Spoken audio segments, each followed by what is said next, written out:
Well, welcome to the show, Dr. Catherine Knibbs. Our topic today on digital harms is certainly not one that's easy to talk about, especially as it affects children, but your ground level insights on the Mhm. problems as well as solutions, I think will be especially valuable for the issues that are increasingly in focus around the globe. So welcome. Thank you. Thank you for having me. Maybe you could start by telling us about your background and what led you to pioneer in the field of cyberpsychology. Well, for all of my sins, I am ex-military, so I went off and joined the military when I was a young person, and I had been brought up with computers. So when I left the military, I went into working back in the space of what it was called then, which was information technology. IT was the way we looked at this kind of space.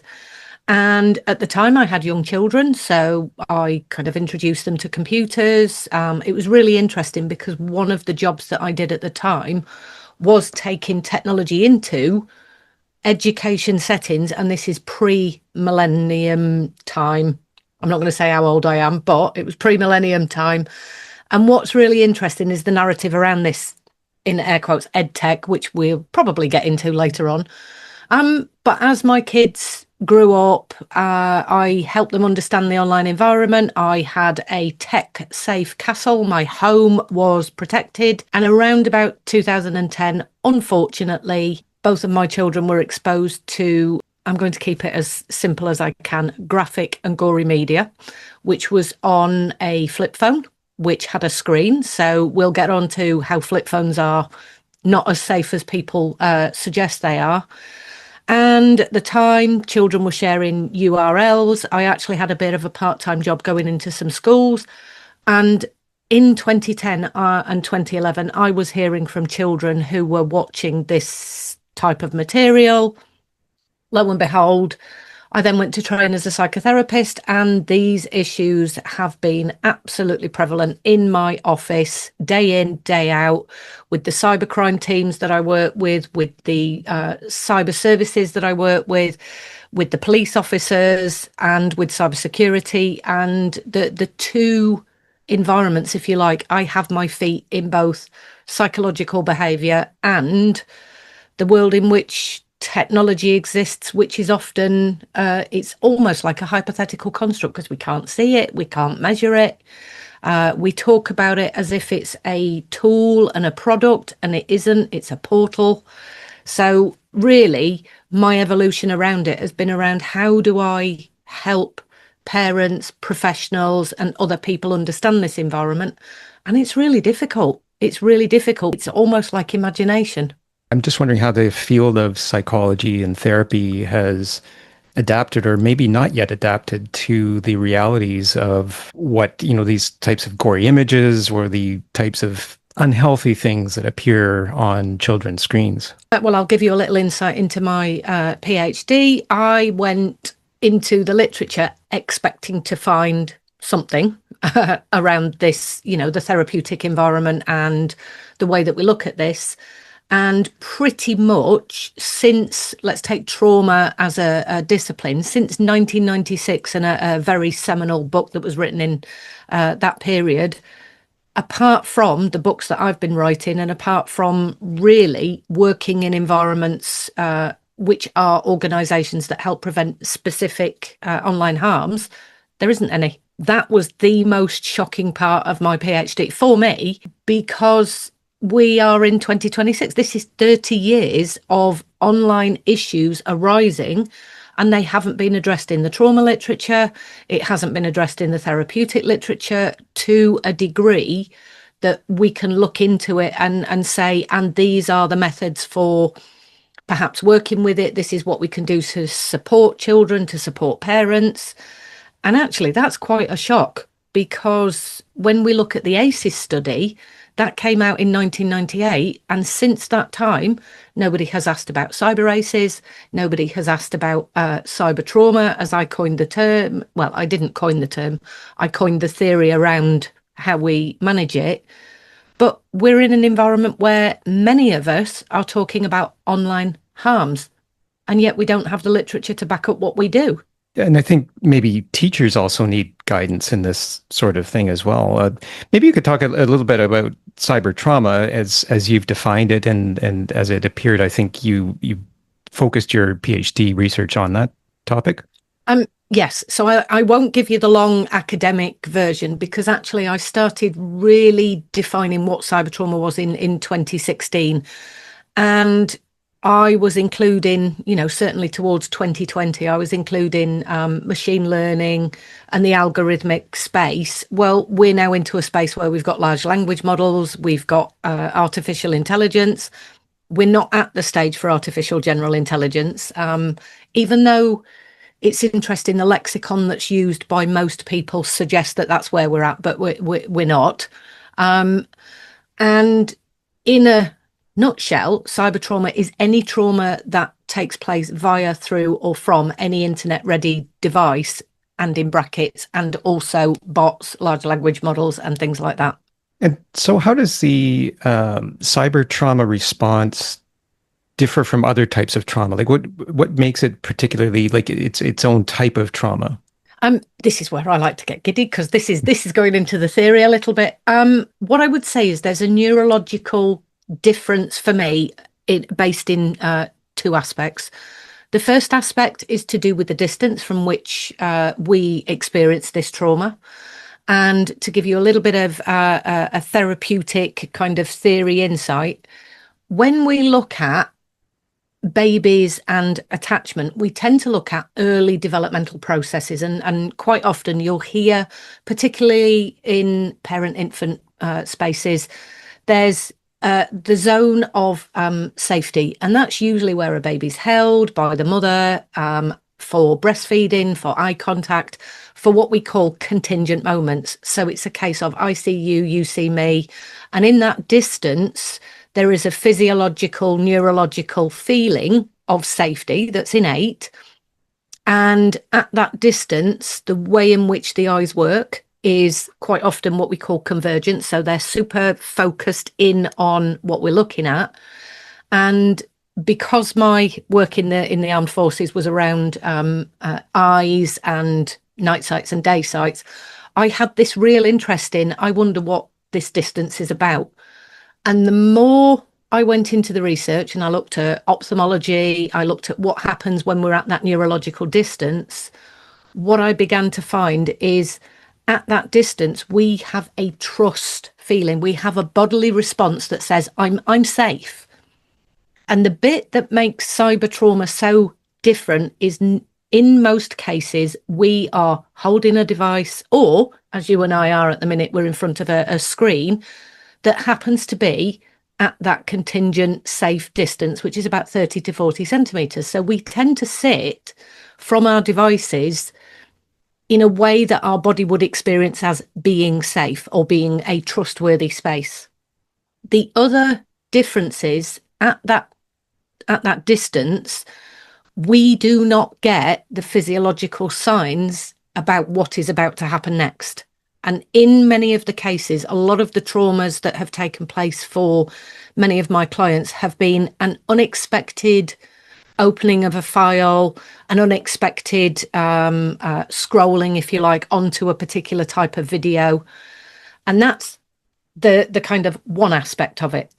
The other aspect of it is, unlike any other trauma that generally comes into the office when we're talking to a trauma client, they might say things like, well, this, and this happened. And what they're doing is they're recalling from memory and explaining to you what happened. Well, with cyber trauma, they can go back and visit the cyberbullying, which may well have had extra elements added to it. You can go back and re-experience it, not from memory, but from direct physical evidence that hasn't disappeared. And to add to that, for children who are sexually exploited, groomed, and things like that, it can also potentially return, if you like, in the future. There is no expiry date to cyber trauma.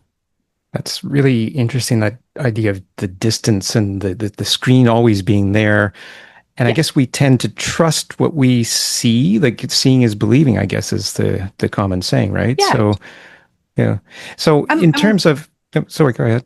I was going to say, and we certainly know there are things called vicarious trauma and witness trauma, and in the media effects. So for my PhD, I went and had a look at the trauma literature, and I went and had a look at media and how we kind of interact with that. What I found in media and the impact that it has is, again, the effect of witnessing something that's violent isn't explored. What tends to be explored in media effects are things like watching violent material results in violent behaviour. Again, quite nefarious in the way that these elements are described. But actually, the bit that's missing is, and what is that like to watch a violent or gory event? And what we tend to do is we tend to look at it under the kind of the lenses of masculinity, for example, for slasher movies and young adolescent boys. We tend to look at violent video games and does that produce violent behavior? We look at the violent content in terms of a behavioral outcome, not a psychological or emotional impact. And of course, in the trauma literature, I went to go and read about media-based traumas, and that was where I really found this huge literature gap. Is cyber trauma related primarily to violent scenes, or can it arise from other sorts of exposures? When I talk about cyber trauma, the reason I call it a theory is to do with it depends on what the media is, it depends on what the act is. For example, children who are being groomed and exploited online, that is traumatic, especially if you are, and sadly, this is why we need to address these kinds of issues, certainly in therapeutic spaces, is there is a large cohort of young men who were exploited by a number of gangs, thought they were talking to a female, sent an explicit image, and the moment that happened, that's when the blackmail, the sextortion, that's where that came out. And sadly, a number of young men ended their lives because the shame is so speedy, it's so large that it absolutely destroyed their ability to manage.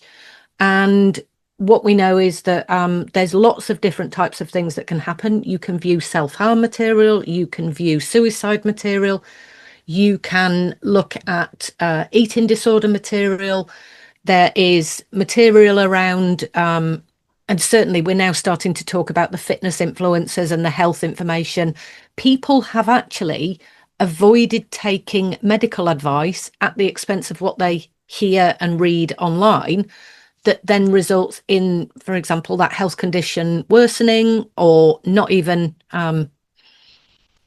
guiding them in the right direction. And a good example of that is Steve Jobs and his avoidance of particular interventions because of A, his beliefs, and B, what he was reading around on the internet. And how early have you seen the onset of cyber trauma? Like, does it, how early does it emerge, or is it something that builds up over time and all of a sudden has a major effect? I would certainly say so. We use this word desensitization a lot in it often comes out in terms of layman's terms and conversations that are around. But when I'm talking to the children in my office, and this is very much a trend, they will talk about there was a fight in school, which is a physical thing taking place, and one of the children films it. That video is then distributed between the students. It then goes between schools. It then goes into cities and then is distributed, for example, around the world. And what I've noticed is it depends on what part of that issue a child was involved in, whether they were the child that was in the fight, whether they were the child who filmed the fight, whether they were the child who was sent the fight.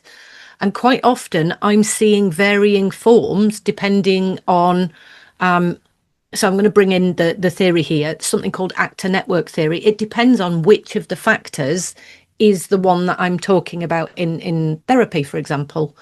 Unfortunately, I have worked with children, and this is going back as far as, 2012, where a child was being groomed by a perpetrator.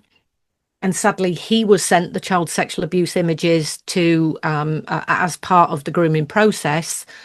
And when his mum checked the iPad, she was also exposed to them. So it would depend on who I'm dealing with in terms of the cyber trauma and where they are in terms of that complicated, multifaceted experience.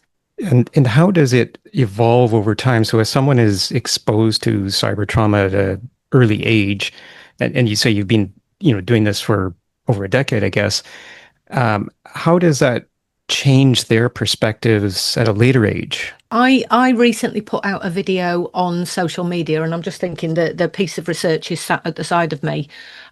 Not so long ago, because I work a lot in the discipline, the very distressing area actually of child sexual abuse material, and that's been one of my specialisms for a long time. There are organisations that go and speak to the perpetrators. They do surveys on the darknet to ask them, how did you get to where you are? And earlier on this year, there was a piece of research that was conducted that asked young people, or, well, it was a broad range of people, who are viewing child sexual abuse material on the darknet. What brought you to here? What were the early experiences that led you to this? And what I found fascinating about this piece of research is the largest cohort of viewers of CSAM, as its acronym stands, are the 18 to 34 cohort. And within that cohort, in the survey, the questions asked about what have you previously experienced online, respondents were answering child abuse, animal abuse, pornography, sexual material, gore, violence, and all of those factors, early exposure.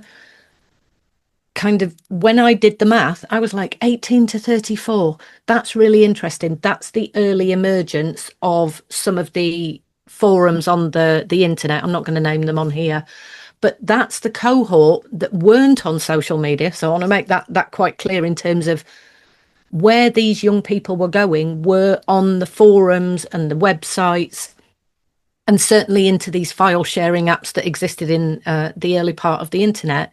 That's the cohort of the first generation of internet users. And it's really interesting, as we're saying, we're going to get rid of social media. Actually, these are the environments that are not being as frequented as they used to be. And here I am looking at a piece of research in 2026 showing most of the perpetrators of this particular crime are the first generation of internet users who were exposed to all myriads of this kind of material. And whilst I'm not going to say it's a causal factor, I find it incredibly interesting that these are the respondents' answers. And here we are with a crisis of child sexual abuse imagery being created, being shared, being distributed, and being viewed by that particular cohort.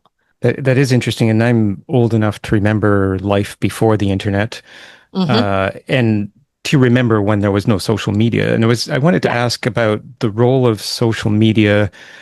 Is social media amplifying this problem? And certainly around the world, there's talk about various jurisdictions. I think Australia was maybe the first to start the move to banning young people on social media. And I'm just wondering, how much of a role does social media play in this? And are these bans going to have a positive effect on reducing the problem? It's difficult to say. And the reason I say that, right, is it's difficult to say whether this is a social media issue on it in isolation, if you like. And the reason I say that is because the videos that I just talked about in 2010 and these young people that I've just talked about in the research, they were not on social media platforms. They were in what's known as FTP environments, which is a file transfer protocol. The way in which they used spaces in the early part of the internet they mimic what we now do on social media. But what I think is a possibility here is the environment of the internet has provided connection to communities that you would not have necessarily found 30 years ago because there were what we call primary obstacles. You would have had to have known that these things existed and known where the people collected in order to go and meet like-minded individuals. And now almost every thought that's ever been thunk is on the internet, so to speak. So you could type in, I'm really interested in meeting other people that design Wellingtons for horses. And you can find a community who designs Wellingtons for horses. And some people might be like, well, we do small boots and we do. You can find whatever you need to on the internet. And I think what this has done, and again, I am going to lean on the actor network theory here, is the algorithms that drive what we encounter are using human algorithms. So the longer we pause on a video, the more we spend time interacting with something, the more we are outraged by something.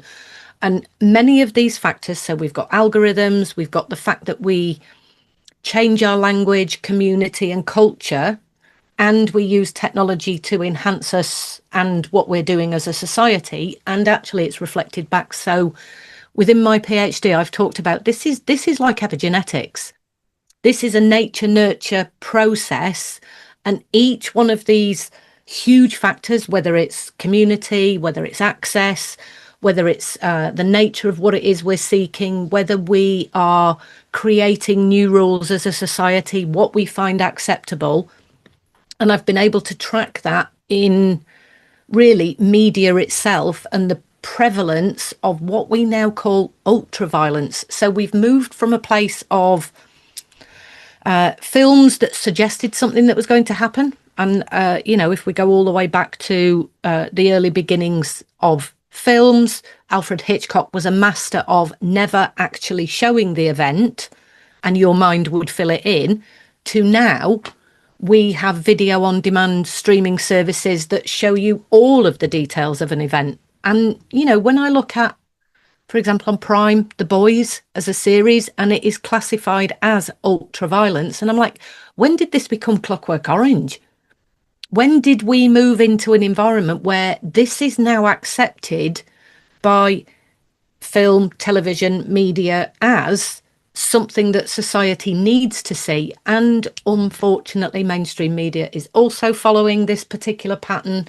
We now don't believe something, and quite often people will say, unless there's a video of it, it didn't exist. And we are, I reported on this with the unfortunate death of Henry Novak in this country, that there were news outlets that said, we deem it necessary to show you this. And I thought, well, when did you become judge, jury and executioner? When did we have this society that needed to see exactly what was taking place? And this is why I tend to refer to, we've got violence, we've got ultra violence, we've got gore, but we've also got war gore, we've got journalistic material, and we've got the public journalist as well. Yeah, and that disconnection from reality, I think, is a continuing theme in a lot of online issues. Yeah. And I've written about problems like AI psychosis, which is becoming a large problem. I'm wondering, to what extent, especially as this is affecting children, to what extent can we hold parents and teachers to blame maybe for not guiding the young people, or is it a question of the parents and teachers themselves don't really understand what's going on? I think it's more the latter. And the reason I say that is governments around the world had a duty of care when the internet began. And what wasn't known were the risks. What wasn't, what didn't take place was an assessment of ethics, potential, the potentiality of human beings. And, politicians are not psychologists. So the idea that they needed to sit round a table and think about, okay, if we allow this into the public space, what could potentially take place? What could happen? What is likely to happen? And when you kind of look back at human beings, we do follow the 3 Fs. We're either going to use technology for purposes around sex, which is exactly why we've got the crisis taking place around child sexual abuse material, some of the exploitation processes, certainly journalists finding out that human beings do really incredibly difficult and dark things to each other in a sexual manner. We've got the fact that death is something that we are now fascinated with, and we can understand every component of it. And we've got the idea around food, and this has taken place in terms of what we need to look like. And this has had an effect on, young men and their look Max in. We've got words being made up all of the time as well by the media in terms of cosmeretica, cosmetic correctica. And we're moving into a time and space where I think technology shapes us and we shape technology. And as a result of that, I think it's moving at a speed where we're not educating the parents, we're not educating the teachers. And I'm going to go back to really my work in IT and cybersecurity. So this is pre-millennium. When I used to when I used to talk to the people in the banks or the casinos, and I'd say, so this is what we're doing and this is how we need to take precautions, what I would often find is people can't envisage the environment where the criminal is, and they say, oh, that wouldn't happen to me. And certainly in the profession of therapy, this was a big ethical irk for me just before lockdown, and it was coming out from what we call the GDPR day in 2018, which was an update of data protection. Therapists were using environments where harms can occur, and sometimes they were creating the harms by not understanding the technology. And quite often they would say to me, well, what's the worst that could happen, Kath? What's the worst that could take place if I use a consumer-based product to carry out a therapeutic session, which needs to be confidential? And in lockdown, we saw what was known as Zoom bombing. We saw the exposure of a therapeutic practice in Finland called Vantamo, where, people's records were accessed. This is the most sacrosanct data. And now, even with the evidence of what is the worst thing that could happen, we are still behind the times. We are still struggling to understand this environment. And I find when I educate people, people become quite angry with me because it is frightening. It's frightening that somebody could use the technology to exploit you, to blackmail you, to access your material, and, as we have sadly seen, exploit children and then blackmail the adults. And I tend to find two responses. One is, it won't happen to me, it's not that bad. And the other one is what I call complete implosion, and people then become really frightened of technology and want to bury it in the garden. And we've got to find a middle ground. Yeah, I think that's the key. I mean, it's not going to disappear, I guess, but it's Yeah. how to manage it. And I wanted to ask, so you mentioned you kind of talked there a little bit about cybersecurity, and I know you've written and spoken about the effects of cybersecurity issues on cyber trauma, and wondering if you could just maybe expand on that, because I think we've all been victims of some cybersecurity issue, whether it's hacking or identity or financial theft or other harms. How do these contribute to cyber trauma? So I'm going to put my hands up here and say I am also somebody that was involved in something that resulted in me losing some money. There have been, and again, within the cybersecurity culture, I'm going to say the good trainers generally come to an audience to say, look, it happens to all of us. And it happens to all of us because we are human, and what gets exploited is the part of human nature that in cybersecurity, it's called social engineering. The bits of our psyche that are exploited are, these criminals are very, very good at doing what they need to do. And it's generally around issues like scarcity, excitement, fear, or shame. And what generally happens is these social engineering criminals will basically just like free market try with as many people as they can to get a result. It's a little bit like door-to-door salesmen. They will keep knocking on doors until somebody buys what they're trying to sell. And in many of the cases, particularly around cybersecurity, I try and educate people around the human having a nervous system, the human having a memory, and the human having vulnerabilities. And those are the things that make us human. But what does happen is the moment you are, and I'm going to use in air quotes, scammed, the moment you are scammed, oh my goodness, the stories you can tell yourself, how stupid am I? I can't believe I did that. I'm too embarrassed to tell anybody. And in a cyber trauma reaction, what often happens in work environments is somebody doesn't fess up. They don't go and tell their boss they clicked on something because, and I'll give you an example from this last week.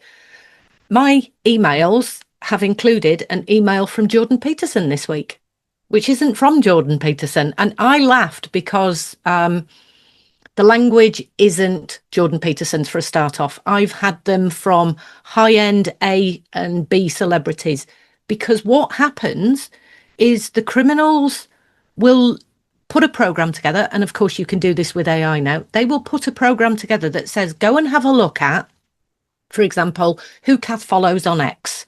And based on who she follows, create an email, send her an email, and tell her to click on such and such a link. Now, if I was desperate to have a conversation with Jordan Peterson, I would click on a link. If I had an ego that wanted to be, oh, I could possibly be then I would click on a link. If I thought it was something where I was in trouble, I would click on a link. And that's what social engineering hopes for. And this is why the targeted audiences tend to be the vulnerable older generation, who are not always thinking about what it is that's coming into their inboxes, their text messages, their voice messages, and the younger generation. Because in those two cohorts, we have younger people who are not necessarily able to think about consequences and use executive function. And generally, the older generation have been around and are more trusting and don't necessarily think that somebody would target them because, for example, they're in their later life. And of course, if you look online, there are people who have had their entire life savings stolen. There are people who have had their banks infiltrated and money taken out and used for nefarious purposes. And when you think about cyber trauma, oh my goodness, to know that all of your life savings have been taken because you clicked on a link is devastating. It's absolutely devastating. I was going to say, I have had experience with people who have suffered relationship scams. These are older people. And I was wondering, Yeah. have you looked at the effects of cyber trauma on older people versus younger people? To be honest, no. Well, I mean, I do talk to people about it in terms of I do work with children and adults, and I'll tell you what I'll tell you what I have worked with. Somebody who was in her 70s who presented as a therapeutic client with depression, and when we had a conversation about what she did on a daily basis, it was Facebook first thing in the morning. So one of the things I helped her do was curate her feed. This is going back, nearly a decade. I helped her curate her feed, and you know what?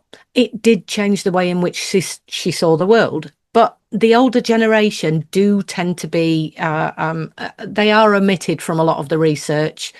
And, we do have ways of talking about people who use the internet. And I find it difficult because we talk about people who are, for example, over 55 or 60 as silver surfers. It's no wonder that we're not providing training for this older generation. The older generation are quite frightened of some of this technology and don't always recognise a scam, especially if it's as phenomenal as they are beginning to look now with AI. I have to be very, very careful when I'm looking at my emails. And again, like I said, the Jordan Peterson one became quite a discussion in the team because a team member thought it was a genuine email. Yeah, and I think we've all faced that. I've seen emails that are very deceptive in terms of Yes. you honestly think that it's real, and then you step back and it's not. But we can all get, especially as we're moving quickly or not. We don't have time to think necessarily. We can easily become victims. Yeah. You've written Myself about included. yeah. Myself included. Mine was in the space of NFTs. So this is going back a while ago, and I was in something that's called a rug pull. I'd actually bought something, and the part that frustrated me more than anything else, James, was I did my due diligence. I went and checked for the things that you're supposed to check for. Went and bought, and it was actually somebody who sent me a message and said, "Get it sold. It's a rug pull." And by the time I'd gone to sell my item, too late. Yeah. You've written about how cyber trauma can be almost equivalent to post-traumatic stress in children. Maybe if you could just explain a little bit about the similarities. Yeah. So in the diagnostic manuals, we really lean on two around the world. There's the American psychological version, which is known as the DSM, and there is the ICD, which is the international one used by the World Health Organization.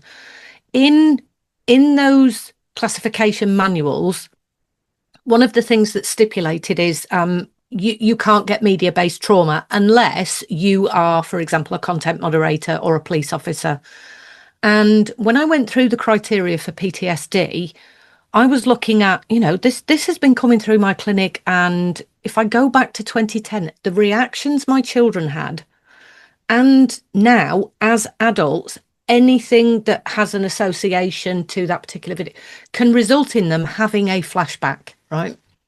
And as I was looking at the children I was interviewing in the PhD, which was incredibly interesting because what I intended to do got changed because of lockdown and ethics, and there was lots of changes. What I ended up asking the children to do was talk about their feelings.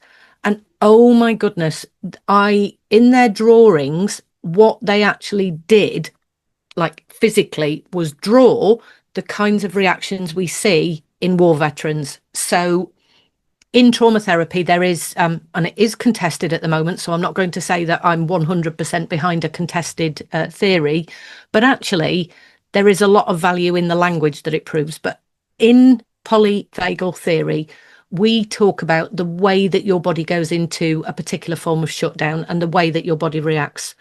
And some of these children were drawing what we call hot and cold feelings in the extremities, and they were missing all of the visceral feelings in the body. You might describe that as dissociative kind of behaviors. And then other children were drawing everything within the middle and nothing at the extremities, which is the fight flight mechanism. One child had written about how they actually felt and described it as tingly legs, wobbly stomach, headache. In trauma literature, these are the signs and symptoms of trauma and post-traumatic stress. And yet, in the actual diagnostic manuals, it says you can't have media-based trauma. And I thought, hang on a minute. Part of this description says children can also have PTSD from being a witness to domestic violence situations or interpersonal violence. Well, this is what they're watching. So why does it not transition from a screen as it would in the real world? And I was hoping at the outset to do an interview around the shorter distance from screens to see if that was a factor. What I did find was children were talking about what their parents are playing on their phones, what their parents are showing them, what their parents are showing each other, what they play on the home TV, what they're playing on computer games. So there's a what I call a by proxy version of cyber trauma, which is these children have no autonomy and agency about what they encounter, but they do have the reactions and responses that meet high stress environments, which we might use the word trauma to describe, and post-traumatic symptoms. So they were having flashbacks. They were, and I'm not going to use the word obsessing because the way the child described it was, if you see something like that, it makes you think and think and think about that. And then you go and think and then you look for more of it. So what they were describing was the reaction of completion in a Gestalt way. They were looking for the resolution of trauma by reenacting, re-experiencing. And the way in which I looked at this piece of research was, why are we not giving these diagnoses out when we know children in households with child sexual abuse, interpersonal violence are victims in their own right, and they do have presentations of PTSD? I think especially as you said earlier, that the problem of the distance and trusting what we see on the Yeah. screen. Yeah. Yeah, So and I there's wanted to ask, cognition. yes, Sorry, no, go sorry, I've ahead. done it again. I've done it again. No, no There's worries. there's cognitive issues as well. So these are children between the ages of 7 and 10 that I interviewed. Well, around about 7 years of age, children struggle to distinguish fantasy from reality and interpreting what it is that they're seeing to understand it on a cognitive kind of level versus the children who are 10 who are now moving into that next kind of Piagetian thinking about the world of consequences and actions. And what they're beginning to understand is that some of these events, can render a person dead or, and, you know, uh, um, mutilated, harmed for life. Then it becomes an existential crisis for them. Not that I was talking to children about the existential crisis. This is from my practice. But this is a really confusing kind of set of pieces of media that they've got to try and comprehend in a world where, in 2026, we have AI models creating videos. And I can't go into particularly talking about this here because I'm kind of under an embargo about it. But they are encountering AI versions of high-end, interpersonal, violent, gory material. And even I'm struggling to understand some of this material. So I really don't know how a young child who might see this on YouTube Kids is going to understand it, or how we're going to explain it to them. Yeah. And yeah, it's so new, and the Yes. harms keep almost multiplying, so that it's hard once we think of dealing with one, then a new one comes out. So Yeah. Yeah. oh, I wanted to ask about your diagnostic methods. You mentioned drawings as one example of how children can manifest the problems. I think you've also used biofeedback technologies and gaming technologies. Maybe if you could just talk a little bit about that. Yeah, so the biofeedback is kind of gaming in terms of so I use a product that can help children understand their brain. Most children find it far too boring. It's too slow in terms of rendering and the amount of information that's on the game. But one of the things I do use is I use commercial games within the therapy office. And what I will generally do is watch how a child plays the game, what kind of conversations we have, what they're avoiding, what they're confronting. So let's just take Roblox, Fortnite. Well, Roblox is made up of many, many games. But if we took Fortnite, which is a first person shooter, I'm interested in how does the child tactically play the game? What is it that happens when they have so you have to be quite skilled at the game, but also there is something around what do you do when there's a confrontation? What do you do when there's something you need to, work out? And what I'm constantly doing with the children is assessing their cognitive ability, assessing, kind of their language, their understanding about the world. In the physical setting, I'm always watching their body posture, their breathing. I watch how they interact with confrontation before, during, and after.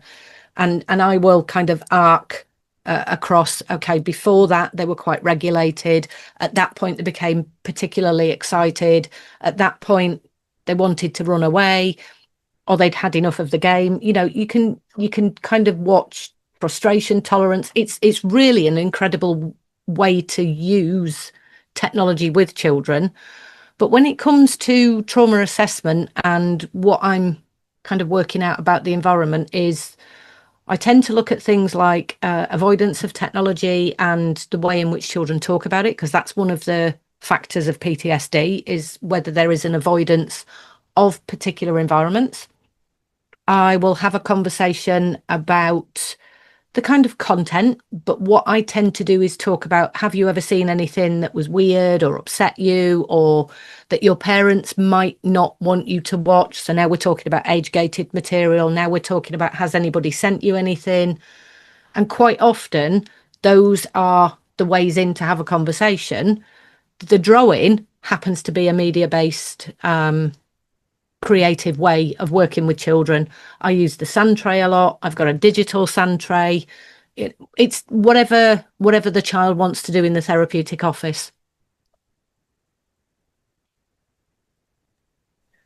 So yeah, that's a really interesting way of assessing, I guess, the responses by taking them not to the particular event, but to something that kind of relates to the event or makes allows them to display their mood, I guess, Yeah, or manner after being exposed to those things. yeah. Wondering what's in your observations, what has surprised you the most? What have you come across that was least expected? Really, children's reactions to this high-end um, graphic material.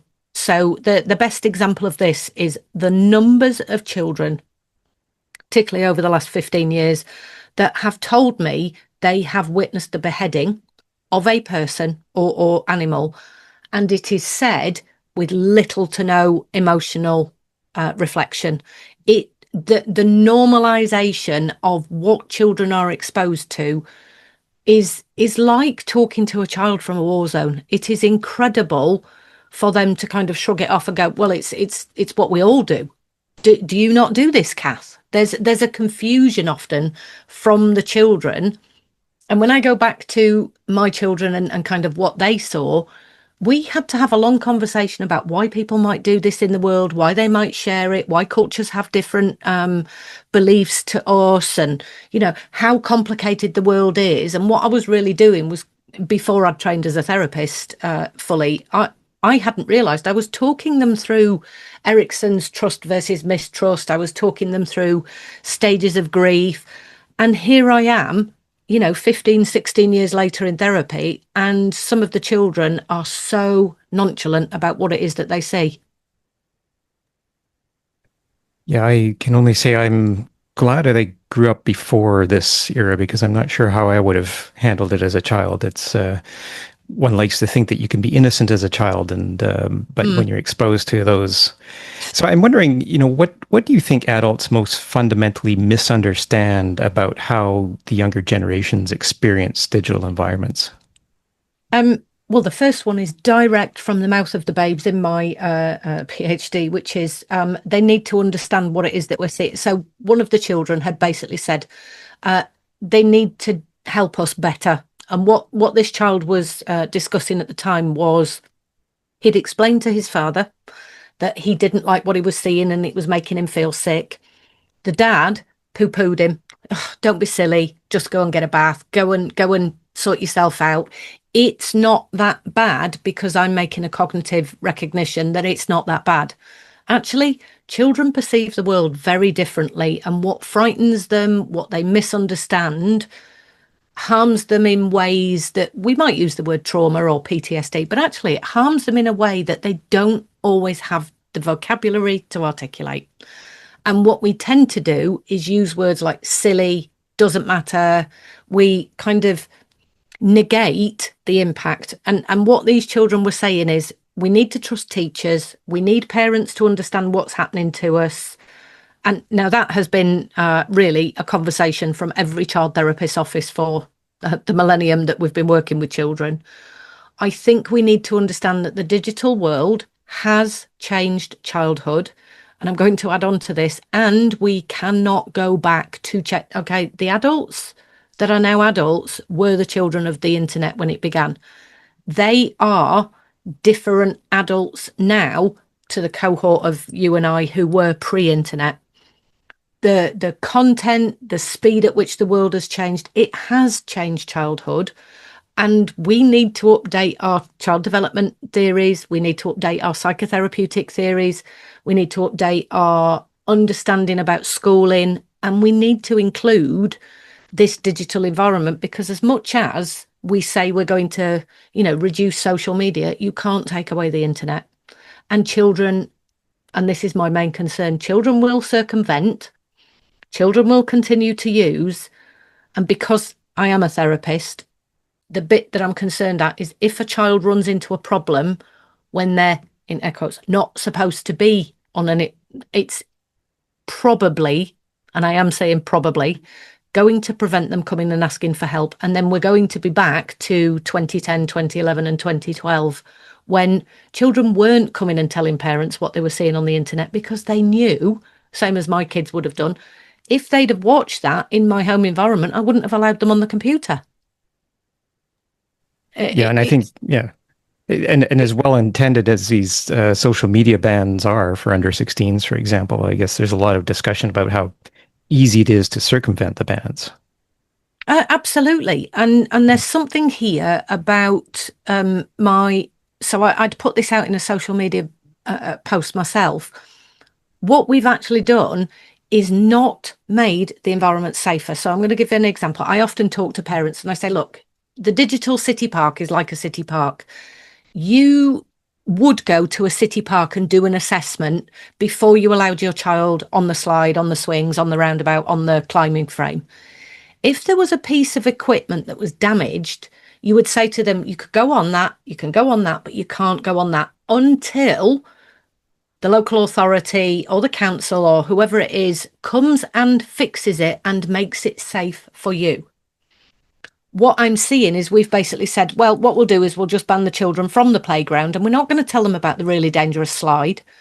And then the children go to the environment and they play on all of the equipment and they get injured. And what we're not doing is holding the tech companies and saying, you have to find ways, to make the content viewable by only over 18s. This is the problem at the minute with the internet. You need to create spaces where adults cannot abuse children. You need to you need to make it a safer environment. And what we've actually done is said, well, we're going to ban social media, which actually means we're going to ask the tech companies to, just boot out the children when you've identified them. And unfortunately, this is now going to get muddled up in the privacy debate, the age verification debate, the who's holding our children's data debate. And later on down the line, because this is how technology works with actor network theory, we're going to be really cross when children's data has been misused. We're going to be really cross when our data has been misused. And actually, we have almost set up the pins and handed the tech companies the bowling ball. Yeah, and I like the analogy too of the play park. I mean, this is something that as a child, in my analog childhood, I would love to play in parks, but certainly it was expected that the equipment would be safe. Whereas now, I mean, that's a great analogy, I think. And I wanted to maybe just talk as we move maybe to conclude on this discussion a little bit about the systemic issues like that. And maybe just to start with a question about how do you think that society, do we assume that harmful experiences that appear on screens are somehow less psychologically serious than offline harms? Absolutely. And the best example of this I've got is I was, and again, this is going on to social media. I posted about a young person who had been sexually assaulted in a VR environment. What was incredibly interesting, particularly over on TikTok at the time, was the numbers of younger people that were saying it's not real. You're doing a disservice to people that have this happen. And I thought, what an incredibly interesting space we're in now, that actually the psychological impact of something is classified as being less than the physical. And that's kind of how I think a lot of court takes place, isn't it? In terms of when we hear about things in the courtroom, there are specific acts. We have a hierarchy of harm, right? And it's unwritten. We have this idea that somebody being physically hit is more harmful than somebody being emotionally abused over years, in terms of coercive control. Or it's almost like that's not as bad. And certainly I know that psychologists and psychotherapists will have heard this to no end but it's not that bad really, because it's not as bad as. And what clients do is often compare their trauma with other people's trauma and say, but it's not as bad as, I'm not in Ethiopia and I haven't been starved for 6 months, and it's not as bad as the girl that I knew that, or the man that I knew that. And we don't have a hierarchy of harm. We have an individual level of harm. And it comes on many levels. There's a sociological level, there's a cultural level, there's a psychological, emotional, there's a spiritual level. And what we don't do is take that into account as a species, because the thing that makes us quite frightened when we're little is the physical side of whatever it hurts to fall on the floor and scrape your knees. And so we then start to go, that's hurt. And that one I can kind of, somehow lessen because I want to still be in a relationship with this person. And that's what we call attachment injury or attachment harm. And we do this categorization and comparison. And I think when I'm saying to somebody, okay, so a child who has just witnessed, and I won't traumatize your audience here, a child who's just witnessed X on a platform, let's take October the 7th, okay, there was some horrific material. A child who has seen that, and there are many children who have seen that, and a child who saw the Charlie Kirk event, why do we think they wouldn't be affected? Because actually there's no context for them. It's a 3-second video. And what a child has to do is go away and assimilate and accommodate. Let's use the Piagetian approach here. They've got to try and put that into their understanding of the world without any context. Now, an adult has the prior knowledge in many cases, like they might have read something about Charlie Kirk, they might have read something about these environments. We have the understanding just by the privilege that we are an adult. Children do not.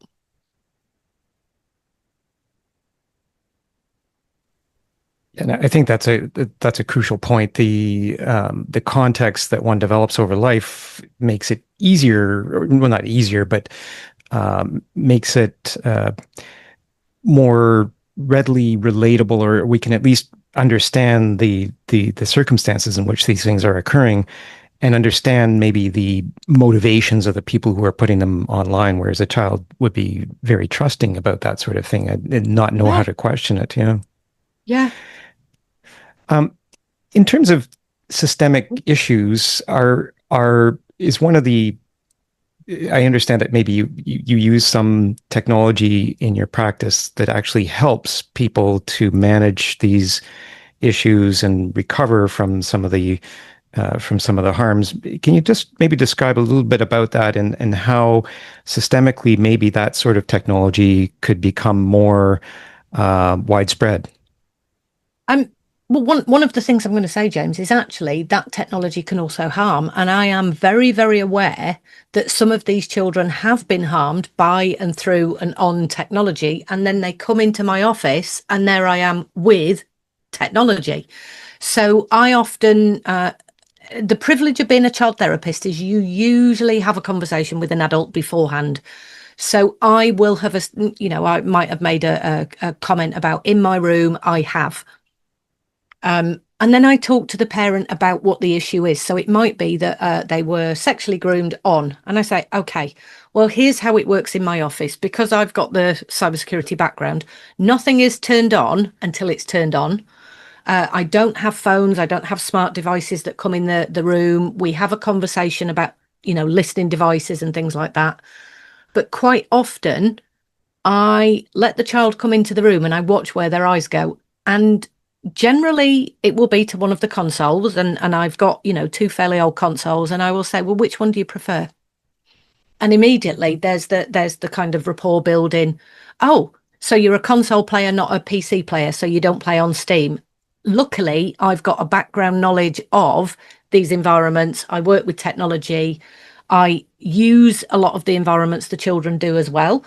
So I'm able to have a conversation, and then I can ask, in most cases, the parent, do you sit down and play Minecraft with them? Have you ever played Fall Guys? Have you been on Roblox with them? Do you pay attention to the kind of games they like? And I will have a conversation with them about that to bring them into, just beginning how we use it. That is incredibly important for many practitioners. They could do this themselves. Whether they know how to use the technology is a separate matter. but just having a visual representation of it is helpful. So, I mean, I created some cards for practitioners that have VR headset drawn on them. You know, it's got scenes of people watching tutorials. There's pictures of people that are weightlifting with a little phone in the room. And so you can really get into the environments in which children are and the kind of content they're encountering. But also, there's many people who do what's known as telehealth. They have a conversation like we are on Zoom, and I have the two versions of this. This is a really close personal distance. So if I understood my client to have interpersonal violence, sexual abuse, I might be saying to them, okay, this is how you hide your face on Zoom. I will ensure that I sit a little bit further back from the screen. If you want me to lean in and talk about something, I'm going to have that conversation with you beforehand.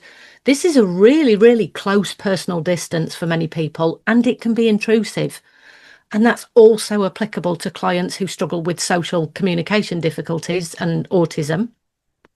And for other people, they actually prefer to do this because they might not want to come into the office. For example, they have holes in their shoes, for example, and there's disabilities, which mean that they can't get to my office, and.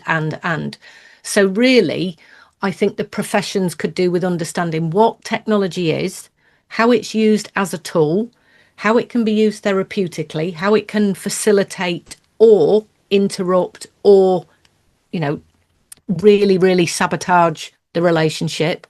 And then there's the and about the kinds of things we can do on and through technology.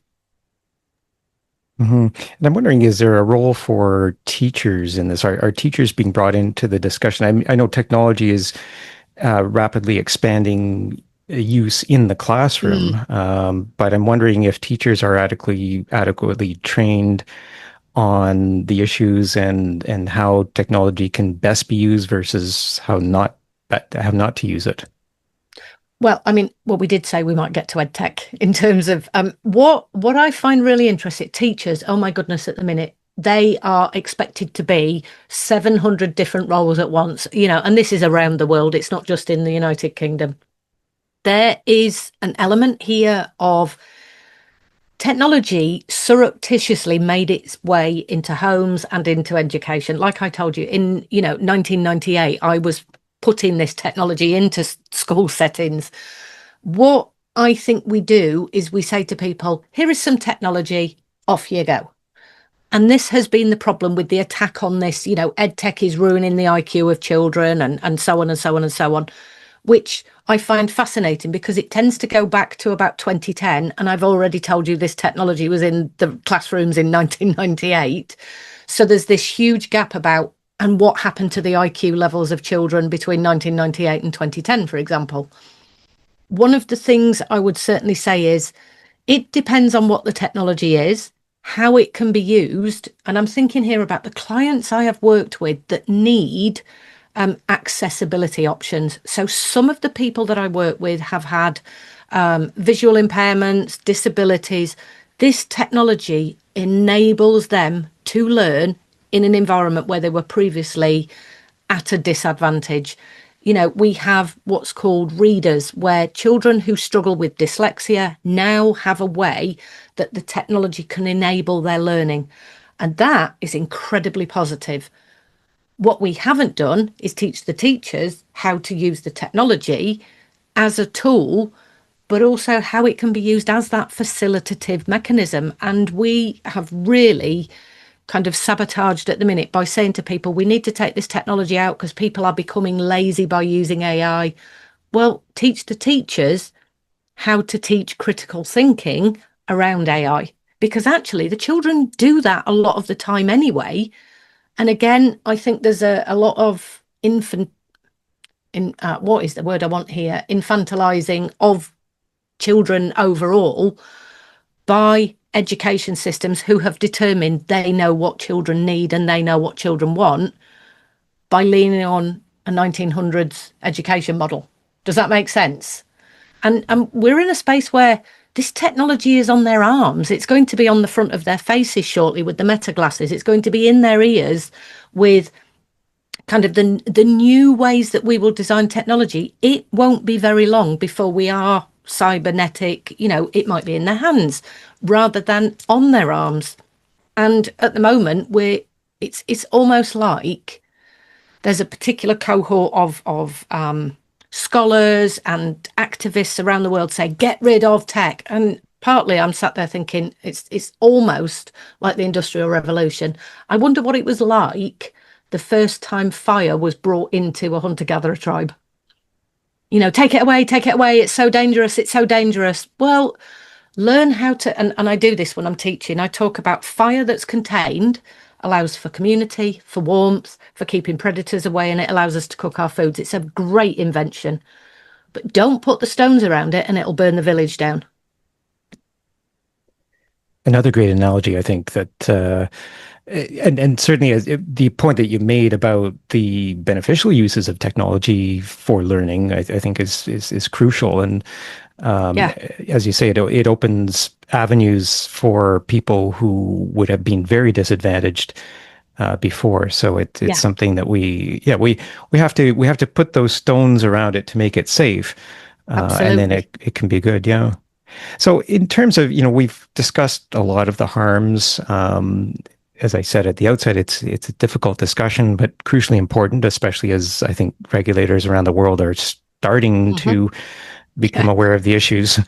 Uh, Perhaps quite a bit too late, but I just wondered, just generally, what's your view of the path forward for reducing cyber trauma, for healing cyber trauma, preventing it in the first place? I'm wondering if you had the power to make one or two key changes to the way society uses technology.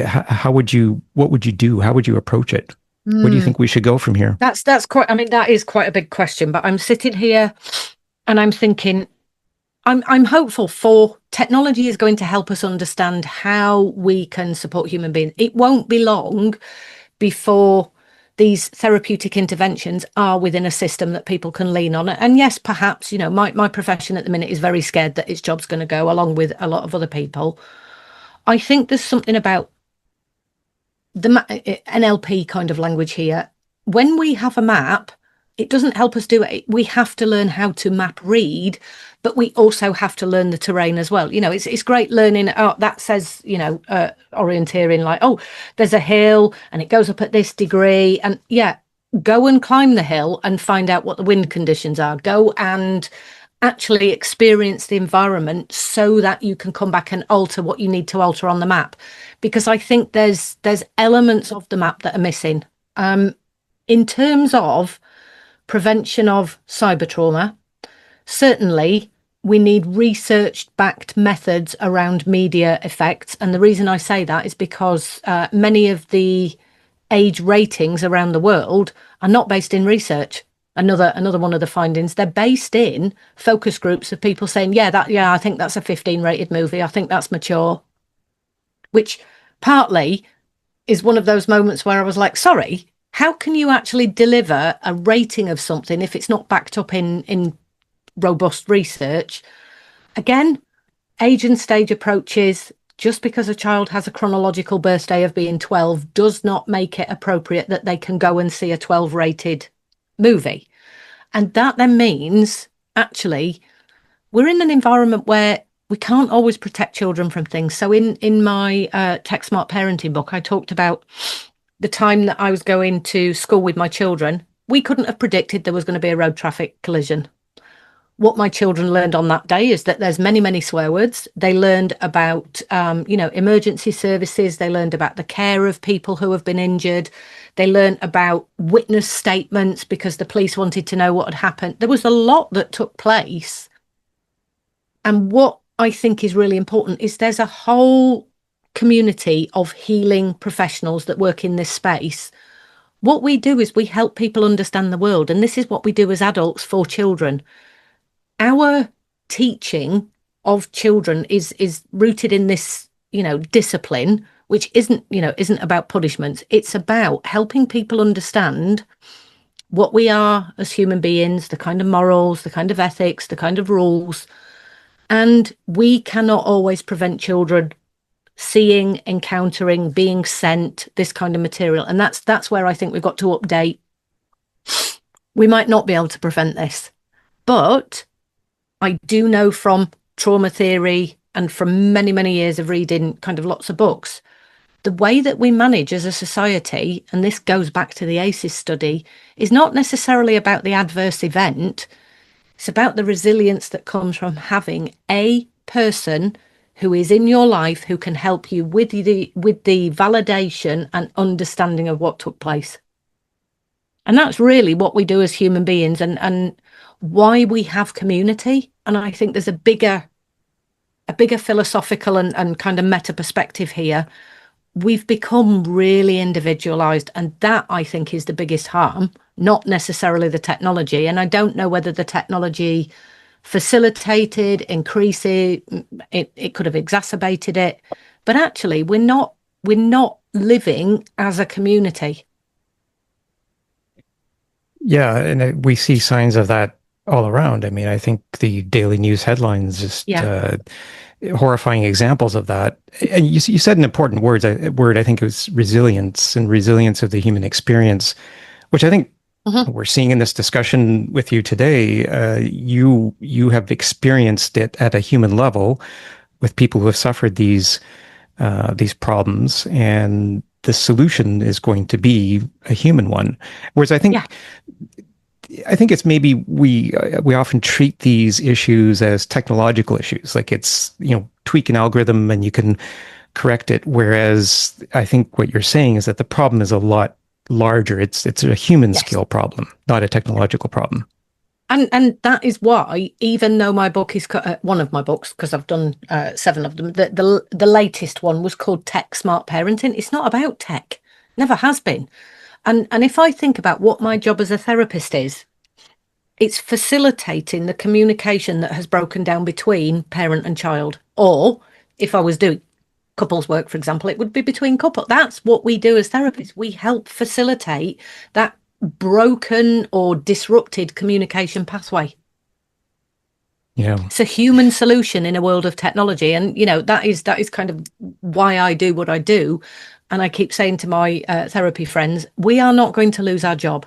AI cannot do what we do, just Yeah. cannot.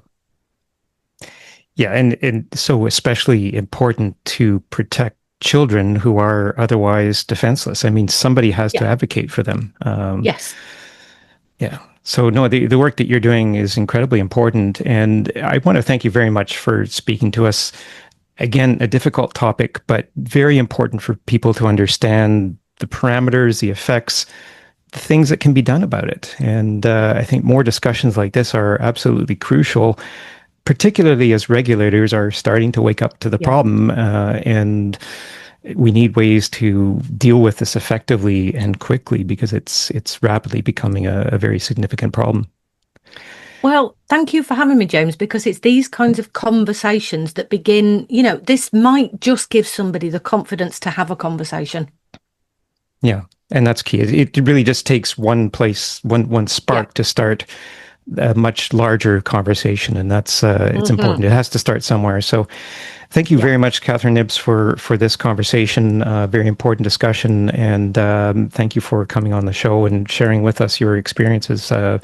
Critically important to hear from the human perspective, not just the technological perspective. Thank you.